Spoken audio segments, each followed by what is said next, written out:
పితా పుత్ర పవిత్రాత్మ నామమున ఆమేన్. క్రీస్తు సందేశం దివ్యవాణి టీవీ కార్యక్రమానికి స్వాగతం, సుస్వాగతం.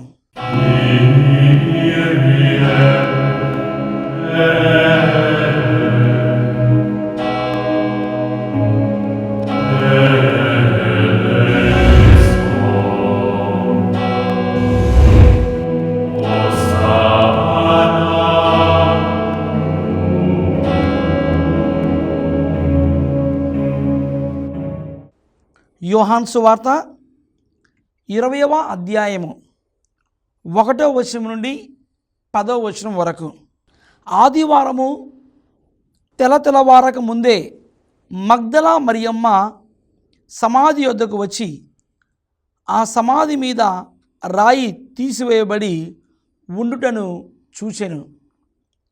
అంతటా ఆమె సీమోను పేతురు వద్దకు, యేసు ప్రేమించిన మరి ఒక శిష్యుని వద్దకు పరిగెత్తుకుని పోయి, వారు ప్రభువును సమాధి నుండి ఎత్తుకుని పోయిరి, ఆయనను ఎక్కడ ఉంచిరో మేము ఎరుగము అని చెప్పాను. అప్పుడు పేతురు ఆ శిష్యుడు సమాధి వైపునకు సాగిపోయిరి. ఆ ఇద్దరును పరిగెత్తుచుండిరి, కానీ ఆ శిష్యుడు పేతురు కంటే వేగముగా పరిగెత్తి ముందుగా సమాధి యొద్దకు చేరెను. అతడు వంగి నార వస్త్రములు అచట పడి ఉండడను చూచెను, కానీ లోనికి వెళ్ళలేదు. ఆ తరువాత సీమోను పేతురు వచ్చి సమాధిలో ప్రవేశించి అచట పడి ఉన్న నార వస్త్రములను, ఆయన తలకు కట్టిన తుండుగుడ్డను చూచెను. ఆ తుండుగుడ్డ నార వస్త్రములతో పాటు కాక విడిగా చుట్టి ఉంచబడెను. సమాధి యొద్దకు మొదట వచ్చిన శిష్యుడు కూడా లోనికి వెళ్ళి చూచి నమ్మేను. యేసు మృతుల్లో నుండి సజీవుడిగా లేవవలెనను లేఖనము వారు అప్పటికి గ్రహింపలేకపోయిరి. పిమ్మట ఆ శిష్యులు తమ ఇంటికి తిరిగిపోయిరి.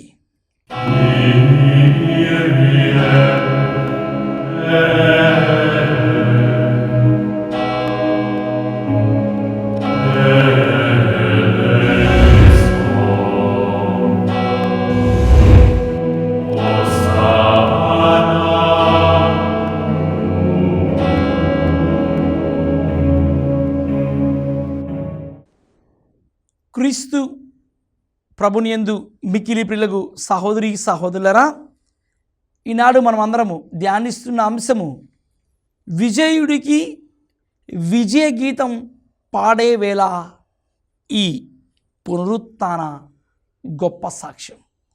విజయుడికి విజయ గీతం పాడే వేళ ఈ పునరుత్థాన సాక్ష్యం. తండ్రి అయిన దేవుడు తన బిడ్డలైన మానవాళి కొరకు సిద్ధపరిచిన గొప్ప రక్షణ ప్రణాళిక సిలువ బలియాగము.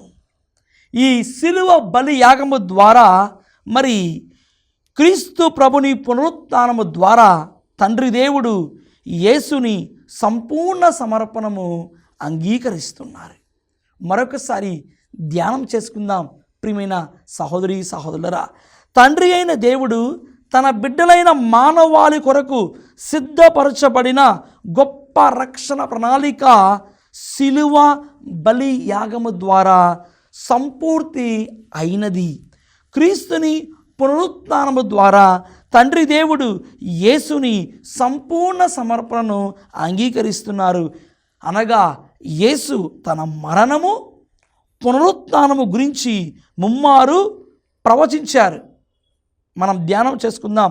మార్కు సువార్త 8వ అధ్యాయం 31వ వచనంలో, అదేవిధముగా 10వ అధ్యాయము 34వ వచనంలో, మనుష్య కుమారుడు అనేక శ్రమలను అనుభవించి పెద్దలచే, ప్రధానార్చకులచే, ధర్మశాస్త్ర బోధకులచే నిరాకరింపబడి చంపబడి 3వ దినమున ఉత్థానమగుట అగత్యము. ప్రియమైన సహోదరి సహోదరులరా, మరి అదేవిధంగా మనం ధ్యానించినట్లయితే యోనా ప్రవచనాన్ని బట్టి యోనా ప్రవక్త 3 పగళ్ళు 3 రాత్రులు తిమింగలము గర్భములో ఉన్నట్లు మనుష్య కుమారుడును 3 పగళ్ళు 3 రాత్రులు భూగర్భములో ఉండును. ప్రియమైన సహోదరి సహోదరురా, మత్తయి వార్త 12వ అధ్యాయము 40వ వచనము. ఈ ప్రవచనము అక్షరాల యేసుక్రీస్తు ప్రభుని యొక్క జీవితంలో జరిగి తాను మరణించిన తర్వాత 3వ రోజున ఉత్థానమయ్యారు. అదే విజయుడికి విజయ గీతము పాడే వేళ ఈ పునరుత్థాన గొప్ప సాక్ష్యము. లేఖనములు అన్నివి కూడా, ప్రవచనములు అన్నివి కూడా ప్రభుని యొక్క జీవితంలో అక్షరాల నెరవేర్చబడ్డాయి. యోహాను సువార్త 2వ అధ్యాయము 19వ వచనం ధ్యానం చేస్తున్నాం. ఈ దేవాలయమును మీరు పడగొట్టుడు, దీనిని నేను 3 దినములలో తిరిగి నిర్మించెదను అను ఈ యొక్క వచనములు ప్రభుని మరణము, సమాధిలో ఉంచబడిన, పునరుత్థానం గూర్చిన ఇవన్నీ కూడా ప్రభుని జీవితంలో జరిగాయి. యేసు ప్రభుని పునరుత్థానముతో ఈ ప్రవచనములు అన్నీ కూడా నెరవేర్చబడ్డాయి. మత్తయి సువార్త 12వ అధ్యాయము 40వ వచనము, మార్కు సువార్త 8వ అధ్యాయము 31వ వచనము, మార్కు సువార్త 10వ అధ్యాయము 34వ వచనము, యోహాను సువార్త 2వ అధ్యాయము 19వ వచనం. ఈ అన్ని ప్రవచనాలు, ఈ అన్ని లేఖనములు అన్నివి కూడా ప్రభుని పునరుత్థానముతో సంపూర్తిగా పరిపూర్ణముగా నెరవేర్చబడినవి. ప్రియమైన సహోదరి సహోదరా, కనుకనే ఈ పునరుత్థానం అనేది ప్రతి క్రైస్తవుని జీవితంలో మనమందరము కూడా గుర్తుంచుకొని ఈ మధురమైన ఘట్టాన్ని, ప్రభు మనందరి కోసము సజీవుడిగా లేచెను, ప్రభు 3వ రోజు ఉత్థానమైన ఈ అన్ని సంఘటనలు మనమందరము కూడా మన యొక్క విశ్వాస జీవితాన్ని పటిష్టముగా, దృఢముగా ఉంచుతుంది ఈ పునరుత్థానం. క్రీస్తు ప్రభుని శిలువ మరణము ఉత్థానముతో విజయ తీరము చేరుకుంది. క్రీస్తు ప్రభుని శిలువ మరణము ఉత్థానముతో విజయ తీరం చేరుకుంది. ఉత్థానం వలనే క్రీస్తు ప్రభు సైతానును ఓడించగలిగారు, పాపాన్ని ఛేదించగలిగారు, మరణాన్ని జయించగలిగారు, మానవులకు రక్షణను ప్రసాదించగలిగారు. అవును ప్రియమైన సహోదరి సహోదరా, కేవలము ఈ పునరుత్థానం ద్వారానే యేసుక్రీస్తు ప్రభు సైతాను ఓడించగలిగారు. సైతాను యొక్క మాయాపూరితమైన జిత్తులను, చీకటి బంధాలను, సైతాను శక్తులను, అంధకారపు బంధములను ప్రభు పారద్రోలగలిగారు, పాపాన్ని ఛేదించగలిగారు, మరణాన్ని జయించగలిగారు. సర్వ మానవాళికి అందరికీ కూడా ప్రభు ఈ ఉత్థానం ద్వారా రక్షణను ప్రసాదించగలిగారు. అందుకే ఎందరో మహానుభావులు ఈ లోకంలో వెలిశారు, ఎందరో మత వ్యవస్థాపకులు జన్మించారు, వారు బోధించారు, చివరికి మరణించారు, కాలగర్భంలో కలిసిపోయారు. కానీ క్రీస్తు ప్రభు ఒక్కరే మరణాన్ని జయించి, మరణాన్ని ఛేదించి సజీవముగా లేచారు. మరణము తర్వాత కూడా శాశ్వత జీవితం ఉన్నదని ఈ లోకానికి తెలియజేశారు. ఈ లోకంలో క్రీస్తు ప్రభుని ఉత్థానం అనే రాతి పునాది పైన పటిష్టమైన శ్రీసభ నిర్మించబడినది. క్రైస్తవునికి మరణము అంతము కాదు, ఇది ఒక మార్పు మాత్రమే. క్రీస్తు సజీవముగా లేవడం ద్వారా మన జీవితానికి ఒక అర్థము, క్రీస్తు ప్రభు సజీవముగా లేవడం ద్వారా మన జీవితానికి ఒక పరమార్థము కలిగినది. ప్రియమైన సహోదరి సహోదరులారా, ఎందుకంటే క్రీస్తే మన జీవితము కావున ఆయన మరణముండి సజీవముగా ఉత్థానము చెందకపోతే మన జీవితానికి అర్థము ఉండేది కాదు. ప్రియమైన దేవుని బిడ్డలారా, ఇది మనం అందరము కూడా గుర్తుంచుకోవాలి. క్రీస్తు ప్రభు మరణము ఈ యొక్క మరణాన్ని నుండి సజీవముగా ఉత్థానము చెందకపోతే, ఉత్థానము అవ్వకపోతే మన యొక్క మానవ జీవితానికి ఒక అర్థం అనేది ఉండదు. ప్రభు మరణాన్ని జయించి, ఈ యొక్క పాపాన్ని ఛేదించి ఉత్థానమయ్యారు కాబట్టే మనము విశిష్టమైన, పటిష్టమైన, దృఢమైన విశ్వాస జీవితాన్ని మనం నిర్మించుకొని కలిగి ఉంటూ తల్లి అయిన స్త్రీ సభను మనం పటిష్టముగా ఉంచగలిగాం. ప్రియమైన సహోదరి సహోదరా, అందుకే మనమందరము గుర్తుంచుకోవాలి, ఈ యొక్క ఈస్టర్ అనేది, ఈ పునరుత్థాన భాగ్యం అనేది మన విశ్వాసానికి సౌభాగ్యం. ఇది ఒక మహా పర్వ దినము, ఇది ఒక గొప్ప సంఘటన, ఇది ఒక మహత్తరమైన చరిత్రలో నిలిచిపోయే గొప్ప పవిత్రమైన సంఘటన క్రీస్తు ప్రభుని పునరుత్థానము. మనమందరము కూడా ఈ పునరుత్థానం ద్వారా నూతన సృష్టి గావింపబడ్డాము. సమస్త మానవాళికి రక్షణ వచ్చినది. అంధకారం నుండి వెలుగులోనికి మనం ప్రవేశించాము. మరణం నుండి శాశ్వత జీవితంలోకి మనం ప్రవేశించాము. ఆదాము పాపముతో పతనమైన మానవులను తండ్రి దేవుడు శాప విముక్తిని గావించి నా దినము పాపమనే చీకటిని చీల్చుతూ ఇజ్రాయేలు ప్రజలందరినీ వెలుగులోనికి నడిపించిన గొప్ప సంఘటనే ఈ పునరుత్థానము. క్రీస్తు సందేశం కార్యక్రమంలో ఇప్పుడు చిన్న విరామం తీసుకుందాం.